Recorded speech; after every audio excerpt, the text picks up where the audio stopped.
Unattributed cyber attacks in an Iranian port prompt speculation that a broader cyber war in the Middle East may be in the offing. CISA releases malware analysis reports on North Korea's hidden Cobra. Astaroth malware grows more evasive, and it was already pretty good at hiding. Texas courts sustain a ransomware attack. COVID-19 espionage warnings are on the way. Twitter's misinformation warning system. Ben Yellen describes a Fourth Amendment case on automated license plate reader databases. Our guest is Brian Dye from Corelight on dealing with encrypted traffic without compromising privacy. And taking down Plandemic's trailer.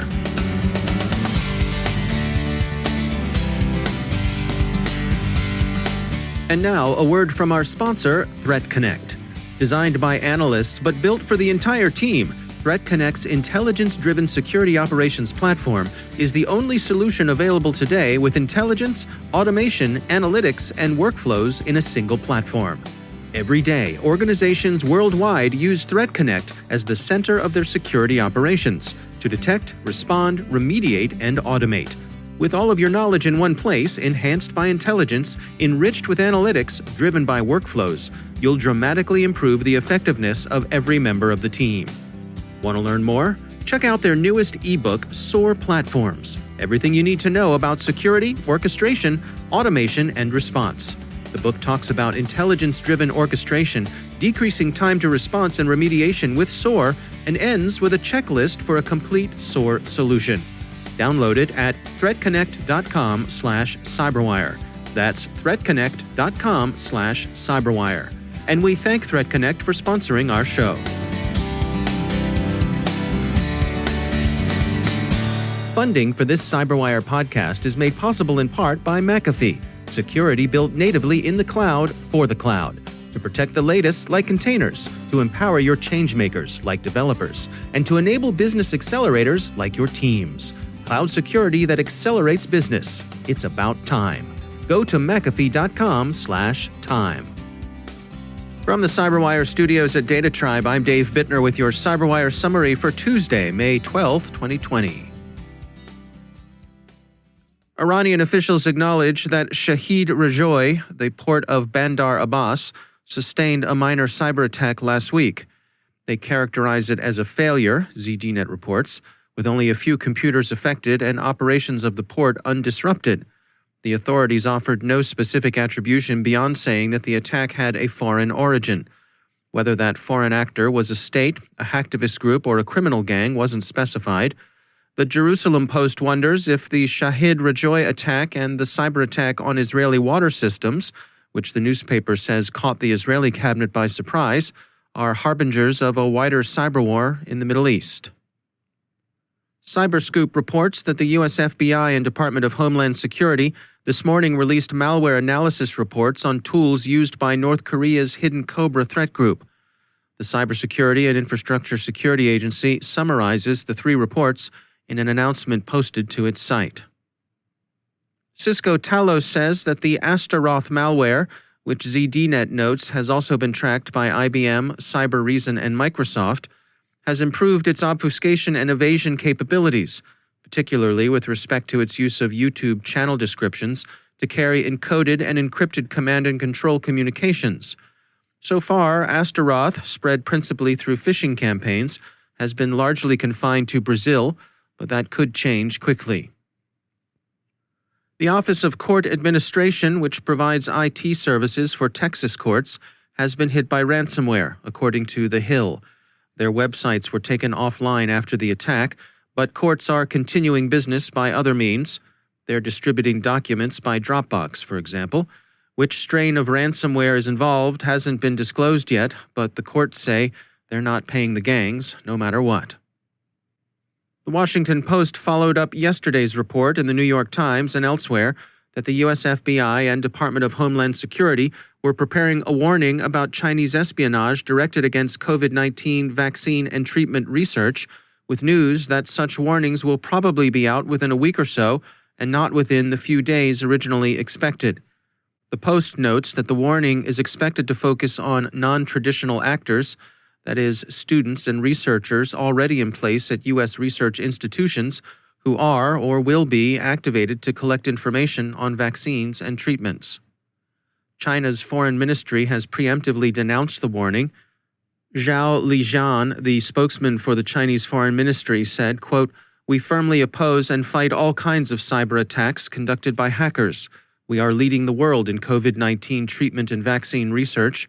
It is immoral to target China with rumors and slanders in the absence of any evidence." End quote. Given the threat the virus poses, it's unsurprising that intelligence services have actively collected information about its origins, effects, epidemiology, and treatment. Russia, Iran, and China are believed to have been particularly active in this regard, as has Vietnam, which FireEye says began collecting as early as January. Vietnam's interest has been focused largely on its Chinese neighbor. There's a bit of natural tension at play between the desire to encrypt data for privacy and security and the need to see into that data to ensure that bad guys or gals aren't taking advantage of that very use of encryption to help hide what they are up to.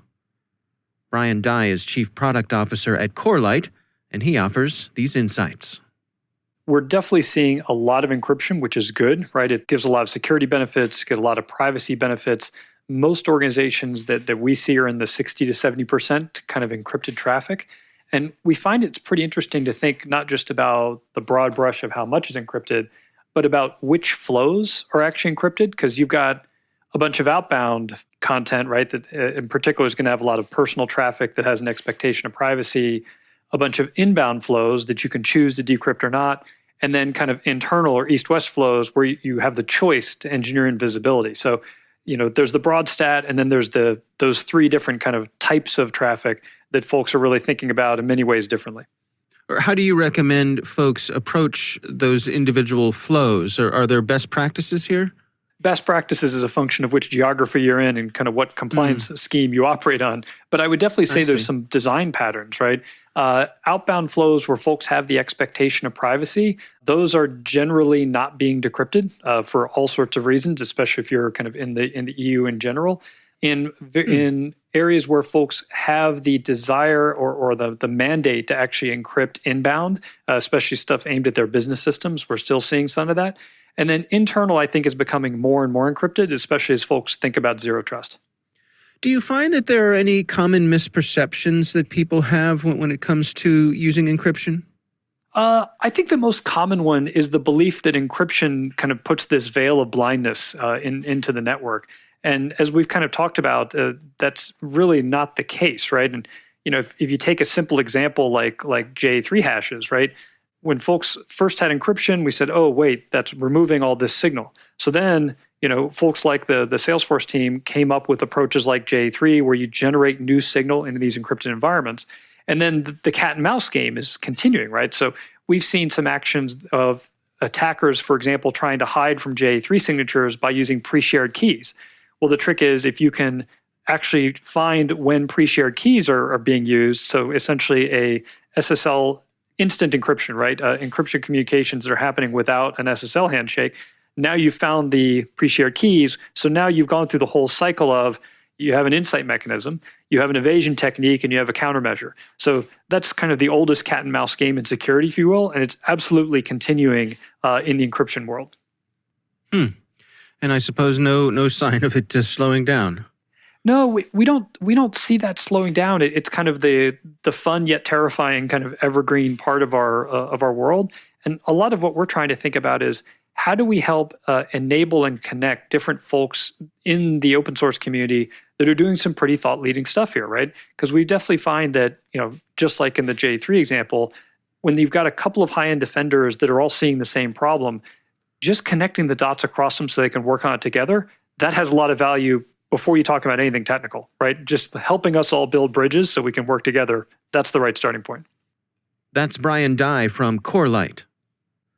Twitter has offered more information on its plan to label COVID-19 misinformation as such, Reuters reports. The labels will say, quote, "Some or all of the content shared in this tweet conflicts with guidance from public health experts regarding COVID-19, end quote. A Learn More link will take users to some of that relevant expert guidance. In cases where Twitter judges the misinformation to be particularly risky, the social medium will display the warning before the user views the content. Confirmed misinformation will be labeled as will certain disputed claims. It appears the false or disputed material will remain available, albeit flagged and linked to contrary views, and this is in keeping with the marketplace of ideas approach Twitter appears to have adopted. Twitter's public policy director Nick Pickles said, quote, "One of the differences in our approach here is that we're not waiting for a third party to have made a cast-iron decision one way or another. We're reflecting the debate rather than stating the outcome of a deliberation." End quote. This may be both a quicker and more permissive approach than other content moderation being mulled elsewhere. That more directive content moderation may be seen in the decisions by YouTube, Vimeo, and Facebook to remove a trailer for a full-length film, Plandemic, that pushes an anti-vaccine conspiracy theory about the origins of and response to the COVID-19 pandemic. The Washington Post reports that these platforms have decided the trailer, which at 26 minutes running time itself amounts to a short film, pushes misinformation likely to prove dangerous to those who follow its advice.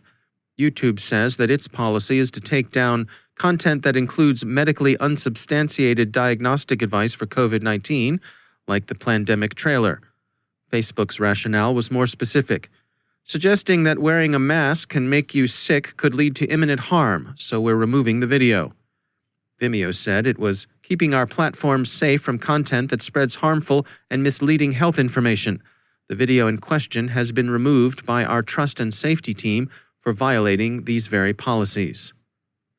Plandemic features fringe scientist Dr. Judy Mitkowitz, who the Washington Post says has been associated with discredited research before. Among the film's claims is the assertion that the wealthy have deliberately worked to drive up infection rates in order to increase vaccination rates. Before it was taken down from Facebook at the end of last week, the Plandemic trailer had, Digital Trends reports, attracted 1.8 million views, including 17,000 comments and nearly 150,000 shares. And as usual, the hooey gets a head start on the straight dope. Or so the government hoods would have us believe. Just kidding.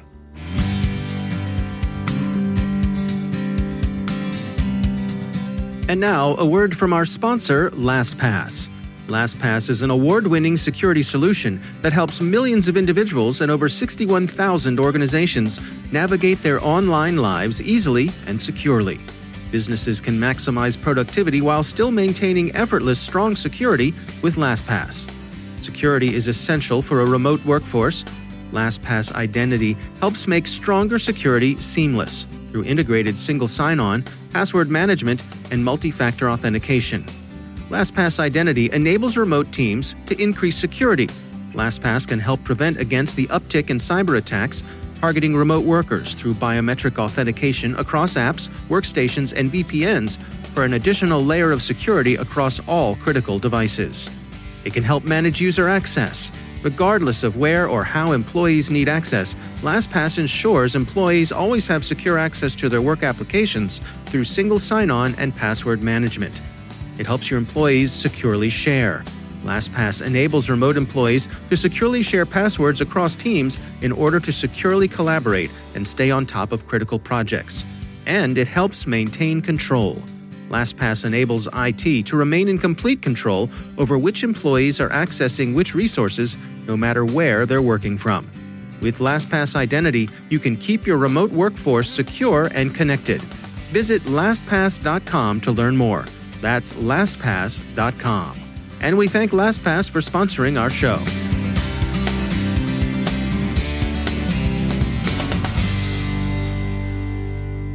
And joining me once again is Ben Yellen. He's from the University of Maryland Center for Health and Homeland Security. Ben, always great to have you back. Interesting case you wanted to bring to our attention. This has to do with automatic license plate readers, a topic we have touched on here before. What's the latest? Very interesting case that came out of the Ninth Circuit over on the West Coast, dealing with an automatic license plate reading system. So there was an individual who was seen committing a crime in a GMC Yukon. Investigators, law enforcement could not see the individual committing the crime. They just were able to get the make and model of the vehicle and traced it back through the license plate to a rental car company. Rental car company told the officers that this Yukon had been rented to an individual named Yang, but that individual had not returned the car on time.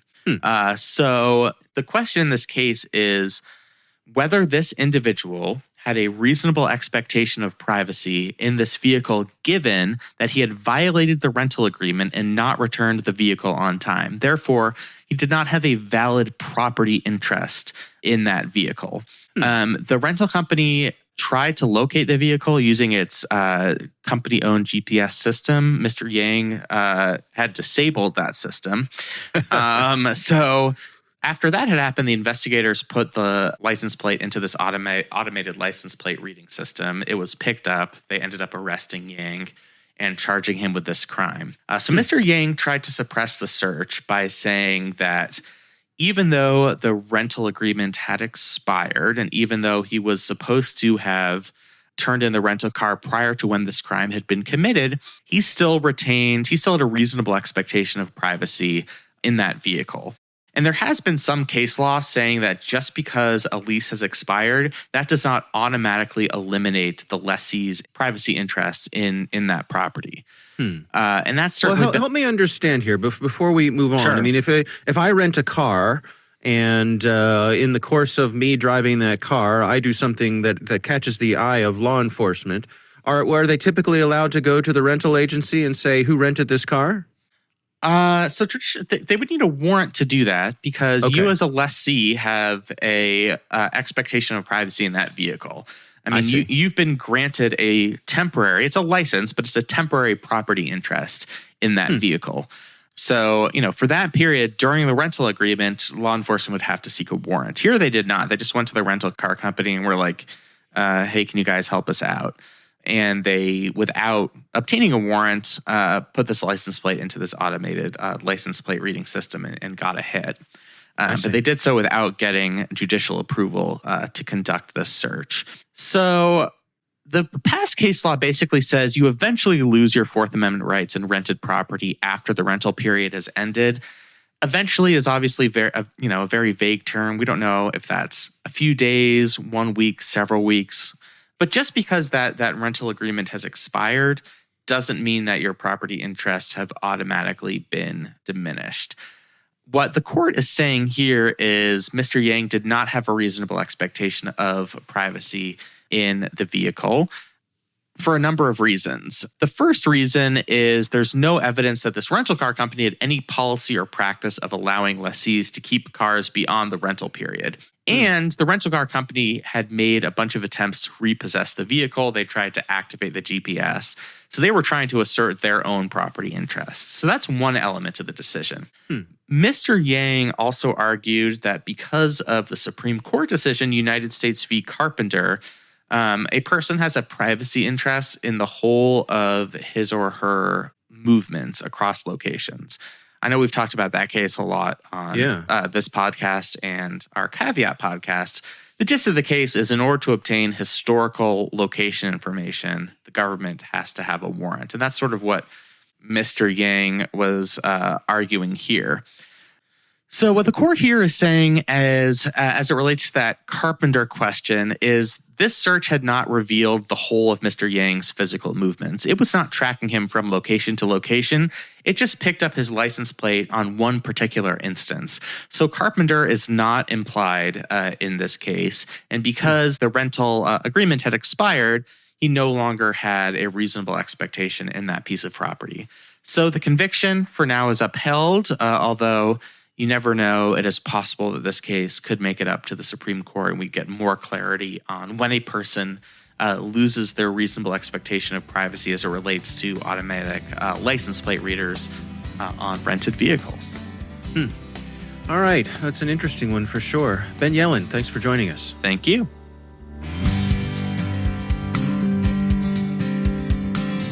And that's the CyberWire. For links to all of today's stories, check out our daily briefing at thecyberwire.com. And for professionals and cybersecurity leaders who want to stay abreast of this rapidly evolving field, sign up for CyberWire Pro. It'll save you time, keep you informed.